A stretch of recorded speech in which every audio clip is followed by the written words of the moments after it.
सभी भारतीयों को बहुत बहुत बधाई। आज भारत ने न्यूक्लियर एनर्जी की फील्ड में पूरे वर्ल्ड में एक तरीके से न्यूक्लियर एक्सप्लोजन कर दिया है। आइए जानते हैं इस खुशखबरी के बारे में। दोस्तों, डॉक्टर होमी जहांगीर भाभा, जो कि भारत के बहुत बड़े न्यूक्लियर साइंटिस्ट थे, उन्होंने कभी एक सपना देखा था कि भारत एनर्जी के सेक्टर में आत्मनिर्भर हो। इसके लिए उन्होंने थ्योरेटिकली ऐसा प्लान रेडी किया जिसमें फ्यूचर में भारत को अपनी एनर्जी सेक्टर के लिए दूसरे देशों का मुंह ना देखना पड़े। तो दोस्तों, हुआ ये है कि 6 अप्रैल 2026 यानी कि आज भारत ने चुपचाप एक बहुत बड़ी उपलब्धि हासिल की है। तमिलनाडु के कलपक्कम न्यूक्लियर कॉम्प्लेक्स में एक न्यूक्लियर रिएक्टर जीवित हो उठा। लेकिन ये कोई साधारण रिएक्टर नहीं है। ये ऐसा रिएक्टर है जो जितना ईंधन इस्तेमाल करता है उससे ज्यादा ईंधन खुद बना सकता है। ये सिर्फ एक वैज्ञानिक उपलब्धि नहीं है दोस्तों, ये भारत के भविष्य की दिशा बदलने वाला कदम है। दोस्तों, अभी भारत की इलेक्ट्रिसिटी प्रोडक्शन का सबसे ज्यादा हिस्सा कोयले से आता है। उसके बाद lignite, diesel, gas, hydro, small hydro, solar, wind और फिर कहीं जाके बहुत छोटा सा हिस्सा न्यूक्लियर पावर से आता है। दोस्तों, नमन है हमारे उन सभी न्यूक्लियर साइंटिस्ट पर जो भारत की आजादी के बाद इस दिशा में कड़ी मेहनत से काम कर रहे हैं। कई बार उन साइंटिस्ट की जान को खतरा भी हुआ और कई साइंटिस्ट अननेचुरल डेथ की वजह से एक्सपायर भी हुए। दोस्तों, साल 2022 तक भारत में 7 न्यूक्लियर पावर प्लांट काम कर रहे थे, जिनमें से एक कलपक्कम न्यूक्लियर पावर प्लांट भी है जो कि चेन्नई के पास सिचुएटेड है। 2022 के डेटा के अकॉर्डिंग 5 और nuclear power plants under construction हैं और लगभग 9 प्रोजेक्ट्स प्लानिंग स्टेज में थे। अब बात करते हैं कलपक्कम न्यूक्लियर पावर प्लांट की। तो दोस्तों, Kalpakkam nuclear power plant Bharat का प्रोटोटाइप फर्स्ट ब्रीडर रिएक्टर यानी कि PFBR अब आधिकारिक रूप से क्रिटिकलिटी हासिल कर चुका है।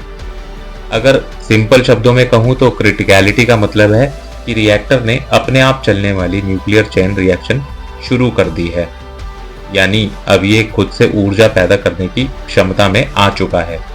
ये उपलब्धि भारत के न्यूक्लियर प्रोग्राम के स्टेज 2 की सफलता को दर्शाती है और इसे हासिल करने में भारत को लगभग 22 साल लगे हैं। जी हाँ दोस्तों, 22 साल।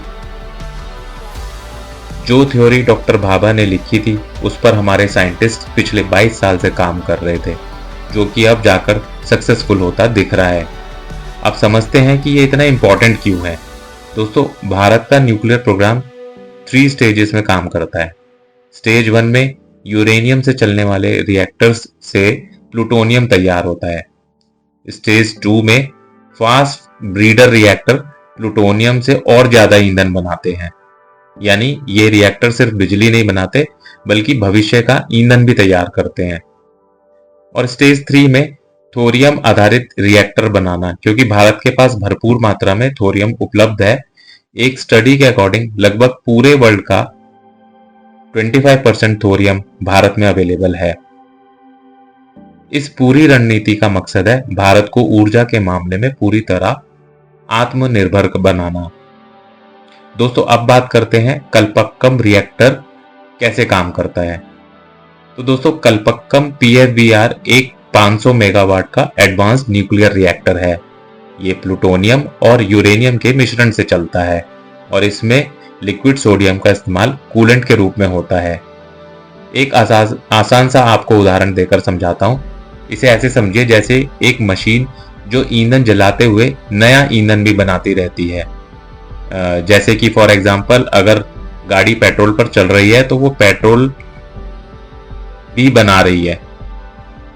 इसी वजह से इसे ब्रीडर रिएक्टर कहा जाता है। ये रिएक्टर जितना ईंधन इस्तेमाल करता है उससे ज्यादा फ्यूल पैदा कर सकता है। अब सवाल है, ये उपलब्धि इतनी बड़ी क्यों मानी जा रही है। दोस्तों, ये इसलिए इतनी बड़ी उपलब्धि है क्योंकि इसमें भारत ऊर्जा में पूरी तरह से आत्मनिर्भर हो जाएगा। भारत को कम ईंधन आयात करना पड़ेगा और लंबे समय तक हमें एनर्जी में एक स्टेबिलिटी मिल जाएगी। थोरियम का उपयोग भी इसलिए ज्यादा इंपॉर्टेंट है क्योंकि भारत के पास दुनिया का सबसे बड़ा थोरियम भंडार है। स्टेज 2 से स्टेज 3 का रास्ता खुल जाता है क्योंकि स्टेज 3 में थोरियम यूज होता है। और ऊपर से ये एकदम क्लीन एनर्जी सोर्स है। न्यूक्लियर एनर्जी का मतलब है कम से कम कार्बन प्रोड्यूस करना। यानी ये रिएक्टर भारत को एक स्वच्छ और आत्मनिर्भर ऊर्जा भविष्य की ओर ले जा रहा है। दोस्तों, ये टेक्निक दुनिया के कई रिच कंट्रीज ने ट्राई की बट उनसे नहीं हो पाया। बिलियंस ऑफ डॉलर्स अमेरिका ने लगाए बट अमेरिकन साइंटिस्ट फेल हो गए। जर्मनी, फ्रांस, यूके ये सब कंट्रीज भी फेल हो गई हैं। जापान ने ट्राई किया बट उनके न्यूक्लियर प्लांट में आग लग गई और जापान ने भी हाथ खड़े कर दिए। चाइना भी पिछले 20 सालों से इसे बनाने की कोशिश कर रहा है बट नहीं बना पाया। अभी तक वर्ल्ड में सिर्फ रशिया ही इस टेक्निक से बिजली बना रहा है और अब हम भी बनाएंगे।